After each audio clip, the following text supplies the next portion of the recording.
जब एक दिन के लिए हजरत सुलेमान को अल्लाह ताला ने इजाजत दी कि वो सारी मखलूक को खाना खिला सकें, तो आखिर उस दिन क्या हुआ? हजरत सुलेमान ने एक दिन अल्लाह ताला से अर्जी की, ऐ मेरे परवरदिगार, मुझे इजाजत दे कि मैं तेरी तमाम मखलूक को पूरे साल खाना खिलाऊं। अल्लाह ताला ने वही भेजा और फरमाया, ऐ सुलेमान, तू इस पर हरगिज कुदरत नहीं रखता। हजरत सुलेमान ने फिर दरख्वास्त की, मुझे सिर्फ 7 दिन की इजाजत मिल जाए। अल्लाह ताला ने फिर वही जवाब दिया। तीसरी बार उन्होंने गुजारिश की, कम से कम 1 दिन की तो इजाजत दे दीजिए। इस बार अल्लाह ताला ने इजाजत दे दी। हजरत सुलेमान ने अपनी हुकूमत के तमाम इंसानों और जिन्नात को हुक्म दिया कि जितने भी हलाल जानवर हैं सबको जमा कर लो। बड़ी बड़ी देगें तैयार की गईं, जानवरों को जिबाह करके पकाया गया और हवाओं को हुक्म दिया गया कि वो नरमी से चलती रहें ताकि खाना खराब ना हो। इतना बड़ा दस्तरख्वान बिछाया गया कि अगर कोई उसका एक सिरा पकड़कर चलना शुरू करे तो दूसरे सिरे तक पहुंचने में 1 महीना लग जाए। जब सब कुछ तैयार हो गया तो अल्लाह ताला की तरफ से वही आई, ऐ सुलेमान, तू सबसे पहले किसको दावत देगा?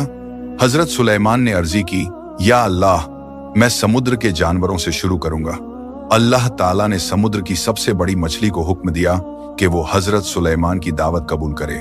मछली ने सर उठाया और कहा, ए सुलेमान, मैंने सुना है कि आज आपने हमें दावत दी है, क्या यह सच है? उन्होंने जवाब दिया, हाँ, आओ और खाना शुरू करो। मछली आगे बढ़ी और दस्तरख्वान के एक सिरे से खाना खाने लगी। कुछ ही देर में उसने सारा खाना खत्म कर दिया और फिर बोली, ए सुलेमान, मेरा पेट अब तक नहीं भरा, मुझे और खिलाओ।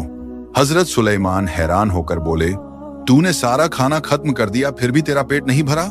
मछली ने जवाब दिया, ए सुलेमान, क्या मेहमान से इस तरह पेश आते हैं? मैं रोज 3 बार खाना खाती हूँ और मेरा परवरदिगार मुझे कभी भूखा नहीं रखता, लेकिन आज जब तुमने मेरे रिज़्क की जिम्मेदारी ली तो मेरा पेट खाली रह गया। यह सुनकर हजरत सुलेमान फौरन सजदे में गिर पड़े और अर्जी की, पाक है वो जलाल वाला जो अपनी मखलूक को बिना किसी कमी के रिज़्क देता है। इंसान को यह नहीं समझना चाहिए कि उसका खाना पानी उसकी अपनी ताकत से आता है।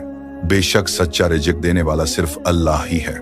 इस वाकये का सबक यह है कि हमेशा अल्लाह पर भरोसा रखो और उसी से रिज़्क की दुआ मांगो। यह वाकया कुरान या हदीस में मौजूद नहीं, बल्कि इजरायली रिवायत और बनी इजराइल की कदीम कहानियों और पुराने तफसीर ओक्सास की किताबों में पाया जाता है।